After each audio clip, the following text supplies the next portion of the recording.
युवा दिखण खातिर, ये मन की टेंडेंसी है, बस की बात नहीं।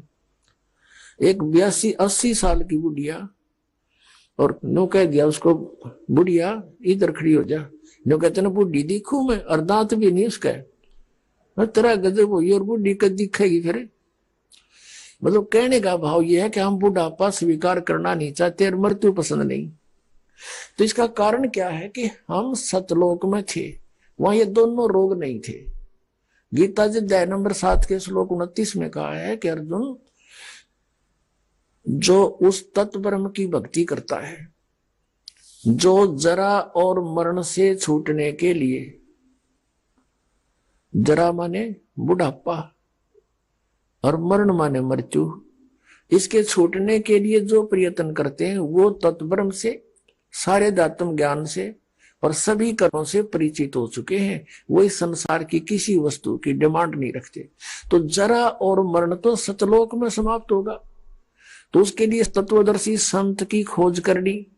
वो तत्वदर्शी संत जो बतावे उसके आधार से भक्ति करने वाले को फिर वो सुविधा प्राप्त होती है, सतलोक प्राप्त होता, जहां जाने के बाद फिर कभी मृत्यु नहीं होती। अब गीता जी अध्याय नंबर 8 के श्लोक नंबर 1 में अर्जुन ने पूछा था कि वो किम तद्ब्रह्म, जो आपने 7 में अध्याय 29 में कहा है। तो गीता ज्ञानदाता ने तीसरे श्लोक में उत्तर दिया 8वें अध्याय की गीता जी में कि वो परम अक्षर ब्रह्म है। तो यह प्रसंग फिर हम उसी स्थान पर आते हैं कि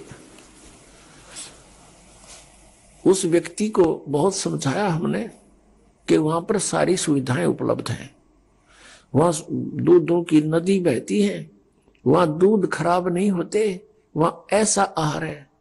फॉर एग्जाम्पल, जैसे यहाँ गंगा का जो जल है ये सतलोक से आया हुआ है, ये इस काल के लोक का नहीं है। तो इससे ही आप आइडिया लगा सकते हो, इस गंदे लोक में भी खराब नहीं होता जल, से 10-100 वर्ष रखो इसको कई बोतल में। और आपको एक प्रमाण देते हैं, जो हम यहाँ एक कुंभ रखते हैं, जो पाठ करते हैं, और पाठी ठीक ढंग से इसका पाठ करते हैं स्वच्छ आत्मा से, तो वो जल उस मालिक की, उस सच्चिदानंद घन ब्रह्म की वाणी के उच्चारण से, उसमें इतनी ताकत है परमात्मा की वाणी में कि वो जल गंगा जल से भी श्रेष्ठ बन जाता है। हमारे पास सन 1995 का एक बोतल में जल रखा है, एक बहन के घर रखा, हम सत्संग क्या करते गांव गांव में, नगर नगर में जाके, तो उसके पास रखा था एक बोतल में, लगभग वो 2-3 किलो की होगी। और वो कहने लगी जी हमारे पास वो मंत्र वो रखा है जल, उसका क्या करूं। ये सन 2009 में उसने दिखाया, 1994 का 15 साल का जल एज इट इज रखा है, न्यू का उसमें कण भी नहीं किसी वस्तु खराब होने का। तो कहने का भाव ये है कि ऐसे पदार्थ है वहां पर, वो कभी व्यर्थ नहीं होते। नदी बहती है, दरिया बहते हैं, सरोवर भरे हैं दूध और दही सभी प्रकार की मेवा के। तो मैंने उससे कहा कि वहां सारी सुविधाएं हैं। तो वो कहने लगा जी मैं तो बिल्कुल नहीं मानू, मैं आपका उपदेश नहीं लूं। भाई क्यों नहीं ले हुए? कि ये ज्ञान जो आप बता रहे हो आज तक किसी ने नहीं बताया, और आपकी बात सारी सच्ची दिखे क्योंकि प्रमाणी से बताओ, लेकिन आत्मा मेरी फिर भी नहीं मानती कि वहां कोई होगा, क्योंकि आज तक किसी ने यह बात बताई है कोई नहीं, और बताई नहीं तो फिर भक्ति किसने करी होगी, और भक्ति नहीं करी तो वहां गया कौन होगा। मैं तो ना जाऊं, क्योंकि मैं हूं धुन का पक्का, वो कह रहा था, और मैं जिस काम के लगता हूं मैं पक्का पूरा करके छोड़ दिया करूं, और मेरी धुन लागी तो मैं भक्ति करूंगा गणी। मुझे चिंता है कि कहीं मैं वहां पहुंच जाऊं और कोई भी ना पावे, मेरा जी ना लागे, मैं ना जाऊं कभी भी। मैंने कहा भाई एक बात बता, मान ले तेरी या मृत्यु हो जा और तू कुत्ता गधा सुअर बनेगा, फिर केजी लग गया, नो बोला जड़ घूमते फिरते तो दिखे जाएंगे, कोई बात ना, गधा से ही। तो हमारी इतनी टेंडेंसी, इतनी वृत्ति गिर गई कि हम इस लोक को इतना पसंद करते हैं कि यहाँ यही ठीक से चाहे कुछ भी हो जाए। इसका कारण क्या है? इसका कारण अज्ञान है, और वो स्थान अभी तक किसी को पता नहीं था। इसलिए अब ये जो मैं हैरान हूं इस बात से कि जो राधा स्वामी पंथ वाले, धन धन सदगुरु पंथ वाले, ये जय गुरुदेव पंथ वाले बोली आत्मा, और ये मरण में तैयार हो रहे कि डूब के मरांगे सारे। इनकी रुचि राचि ना है, बस वो बैठे इकट्ठे हुए, ये गारंटी देता हूं मैं। जब वहां कुछ है ही नहीं, इनकी रुचि कैसे बन सकती है? चलो वहां चलांगे इधर भगवान, और हम भगवान को देखेंगे, उसके दर्शन करेंगे, आत्मा खुश होगी, और उसके रोम, एक रोम को करोड़ सूर्य मिला दे, करोड़ चंद्रमा मिला दे, इतनी रोशनी है भगवान की। अब जो प्रसंग है वही आते हैं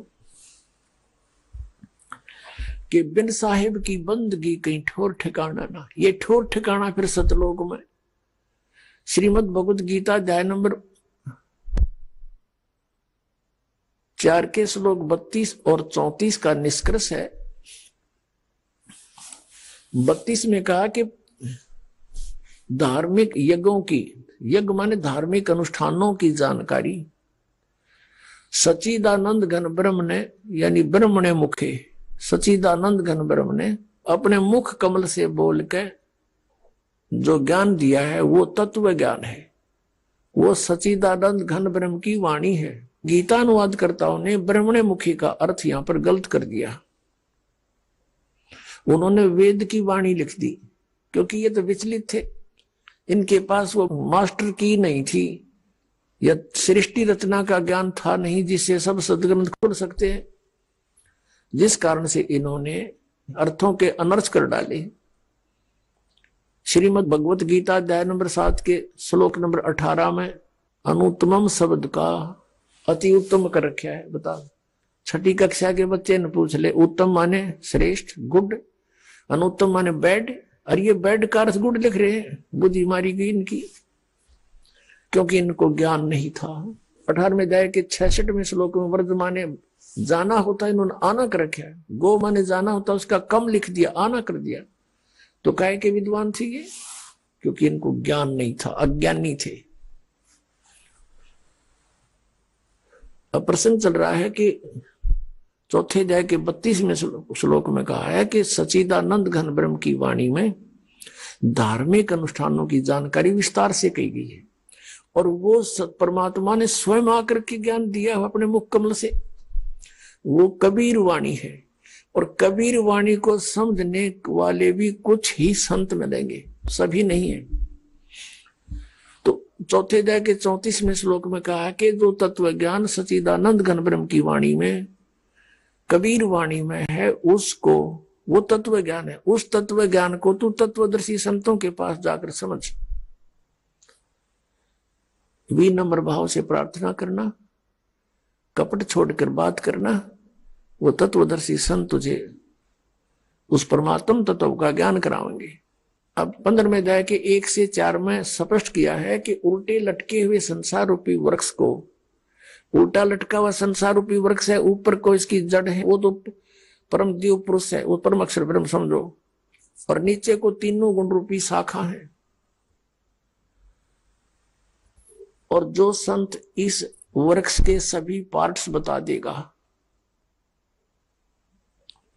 भाई जैसे संसार रूपी वृक्ष है, फॉर एग्जाम्पल है, तो इसमें मूल कौन है, कौन परमात्मा है, कौन प्रभु है, कौन साहिब है, और तना कौन है, डार कौन है, शाखा कौन है, पत्ते क्या है। स वेदविद, वो वेद के तात्पर्य को जानने वाला है, वो तत्वदर्शी संत है। पहचान बता दी कि ऊर्ध्व मूलम अधः शाखम, ऊपर को मूल वाला, नीचे को तीनों गुण रूपी शाखा वाला, ये संसार रूपी वृक्ष है, जो इसको पत्तों सहित बता देगा, जड़ से लेकर ये कौन विभाग अलग अलग बताएगा। सवेदवित, तो वो परमेश्वर ने स्वयं आकर के अपनी सच्चिदानंद घन ब्रह्म की वाणी कबीर वाणी में बोला हुआ है। अक्षर पुरुष एक पेड़ है, निरंजन वा की डार, और तीनों देवा शाखा है, ये पात रूप संसार। ओए होए, अक्षर पुरुष एक पेड़ है, सरपुरुष वा की डार, इस तरह समझो। जैसे गीता जी को समझना है तो ऐसे समझो इस वाणी को। गीता जी अध्याय नंबर 15 के 16-17 में मंत्रों में कहा है सरपुरुष अक्षर पुरुष, और 17वें में कहा कि उत्तम पुरुष तो अन्य इन दोनों से भी अलग है, वो परम अक्षर पुरुष है, जो 8वें अध्याय के 3रे श्लोक में जिसका विवरण है। तो यहां परमात्मा ने बताया है कि अक्षर पुरुष एक पेड़ है और सरपुरुष वह की डार, और तीनों देवा शाखा है ये पात रूप संसार। अब देखिएगा एक बार से, पुण्यात्माओं, आप पहली कक्षा के बालक हो, यानी प्रवेश है आपका आज आध्यात्मिक यूनिवर्सिटी में। अब से पहले तो आपको कॉमिक्स पढ़ाई जाती थी, आपको नावल पढ़ाए जाते थे, बेतुकी बातें सुनाई जाती थी, वो अध्यात्म ज्ञान नहीं था। ये देखिएगा उल्टा लटका हुआ संसार रूपी वृक्ष। अब ये है संसार रूपी वृक्ष, और परमात्मा ने इसको कैसे डिफाइन किया है, ये ऐसे देखिएगा। सच्चिदानंद गणब्रह्म की वाणी में क्या लिखा है, कबीर परमेश्वर ने कहा कि अक्षर पुरुष एक पेड़ है, निरंजन वा की डार। निरंजन कहो, इसको सरपुरुष कहो। अक्षर पुरुष एक पेड़ है, सरपुरुष वा की डार, और तीनों देवा शाखा है ये पात रूप संसार। अब यहां देखिएगा, पूरे वृक्ष को देखें। ऊर्ध्व मूलम, ऊपर को मूल वाला। अधः शाखम, ये नीचे को शाखा वाला। अश्वत्थम प्राहु अव्यम, छंदासी यस्य पर्णानि। ये देखिएगा। अब ये देखें, श्री मद भगवत गीता पंच 200 अध्याय 15वां अध्याय। ऊर्ध्व मूलम अधः शाखम अश्वत्थम प्राहु अव्यम, छंदासी यस्य पर्णानि, ये तम वेद स वेदवित्। अब यहां देखो, आदि पुरुष परमेश्वर मूल वाले, यानी ऊपर को जो जड़ है, ये जो ऊपर को जड़ है वो तो समझो आदि पुरुष परमेश्वर, वो परम अक्षर ब्रह्म है। ये परम अक्षर ब्रह्म है इस संसार रूपी वृक्ष का, यानी जहां से इस पूरे पेड़ को आहार प्राप्त होता है वो कौन है, वो तो आपको बाद में बताएंगे। भी तो युग बता दिया तो बेदक जाओगे। अभी आपको यहीं से लेकर चलते हैं। ये ऊर्ध्व मूलम, ऊपर को मूल रूपी जड़ वाला, ये आदि पुरुष परमेश्वर है। अधः शाखम, और नीचे को शाखा है। अब गीता ज्ञानदाता ने केवल हिंट दिए हैं ऊर्ध्व मूलम, इस गीता जी में ओनली ऊर्ध्व मूलम अधः शाखम, बस, और कोई संकेत नहीं इसने। और ये अश्वत्थम प्राहु अव्यम, ये उल्टा लटका हुआ संसार रूपी वृक्ष अविनाशी वृक्ष है। छंदासी यस्य पर्णानि, छंद यानी इसके विभाग और पत्ते आदि इसके छंद हैं, विभाग हैं। और ये तम वेद, या इस अज्ञान रूप में अंधकार में छुपे हुए इस ज्ञान को जो जानता है, स वेदवित्, वह वेद के तात्पर्य को जानने वाला। यहाँ देखिएगा, आदि पुरुष परमेश्वर मूल वाले, यानी ऊपर को जड़ तो आदि पुरुष परमेश्वर परम अक्षर ब्रह्म सत्य पुरुष है। अधः शाखम, यह इन्होंने अधः का अर्थ गलत कर दिया, क्योंकि इनको ज्ञान तो था ही नहीं। अधः का अर्थ कर दिया ब्रह्मा रूप मुख्य शाखा वाले, गलत कर दिया। अब इन देखिएगा, इन्हीं का अनुवाद ये दूसरे श्लोक में ये दो बार अधः शब्द है, अधः और अधः, इसका अनुवाद यहां किया इन्होंने। अधः माने नीचे, अधः माने नीचे, और अधः माने नीचे। तो यहां एव हम परमात्मा के दिए इस ज्ञान से, बुद्धि से हम इसको ठीक करेंगे। ये प्रथम मंत्र में जो अनुवाद गलत कर दिया, यहाँ पर ऊर्ध्व मूलम, ऊपर को आदि पुरुष परमेश्वर मूल वाले, ये तो ठीक संकेत कर दिया अनुवादकर्ता ने। और यहाँ कर दिया अधः शाखम, ब्रह्मारूप मुख्य शाखा, इनकी बुद्धि ब्रह्मा विष्णु महेश से ऊपर उठी है कोनी। तो यहाँ लिखना था नीचे को शाखा वाला।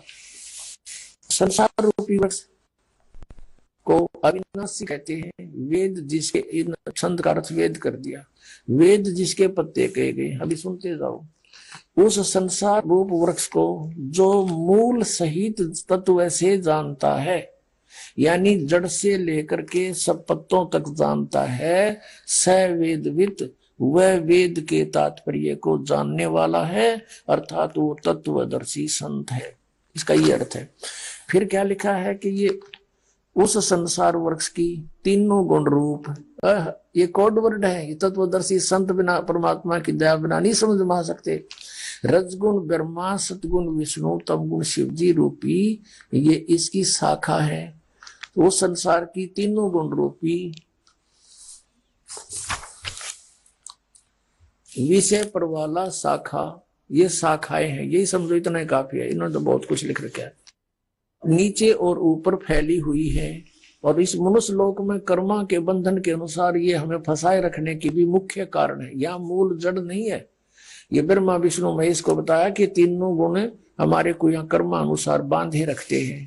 वो नीचे और ऊपर, ये ऊपर स्वर्ग लोक में, नीचे पाताल लोक में, पृथ्वी लोक पर यह ज्ञान बोला जा रहा है। ऊपर और नीचे, बस सर्वलोकों में नहीं, ये व्याप्त है बस।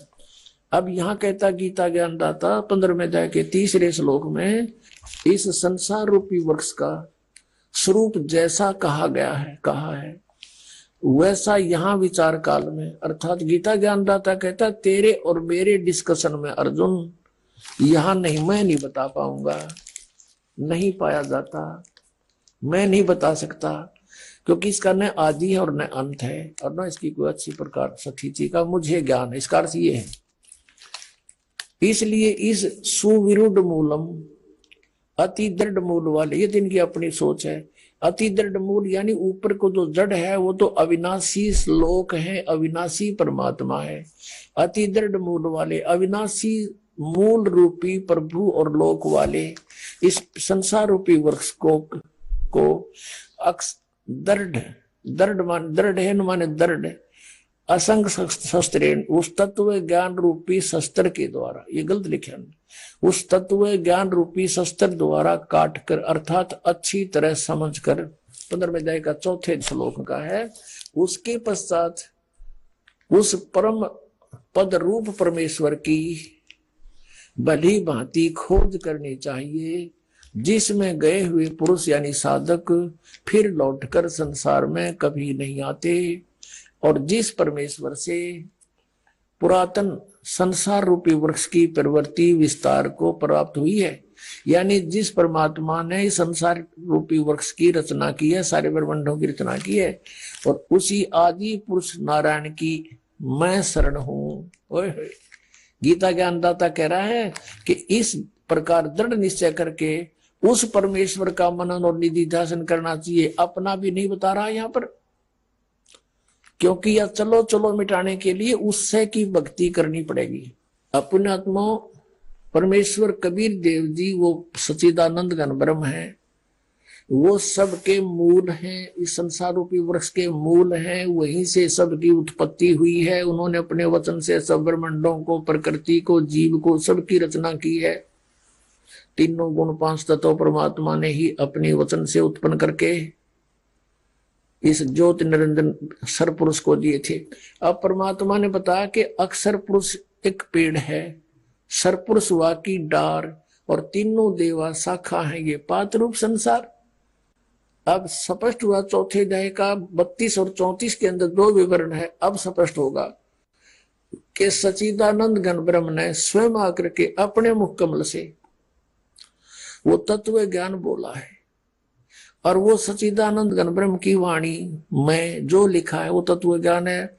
यानी वाणी माने मुख से बोलकर, मुखे लिखा उसमें, यह भी सारी जो ना शंका मिटा दी कि ब्रह्मण मुखे, सच्चिदानंद घन ब्रह्म के मुख से उच्चारित वाणी में, उसके मुख कमल से बोले हुए वचनों में जो तत्व ज्ञान है उसमें विस्तार से लिखा गया है, और उसको तत्वदर्शी समझ सके। इस दास के अतिरिक्त आज तक इन सदग्रंथों को कोई समझ सका हो तो बता दो इस दास को।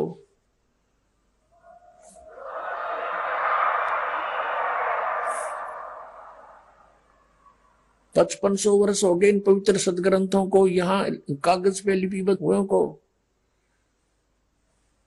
और आज तक इन सदग्रंथों को ये महर्षि कहलाने वाले नहीं समझ सके।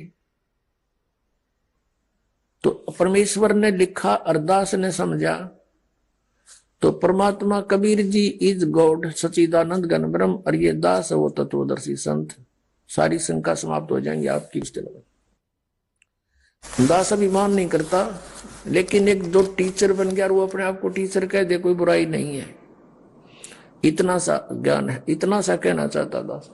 अब ये क्या लिखा है, जैसे गीता जी अध्याय नंबर 15 के ही आगे, अब इसमें क्या बताया कि तीनों गुण रूपी शाखा है। अब इसके लिए थोड़ा कंसेप्ट क्लियर करते हैं,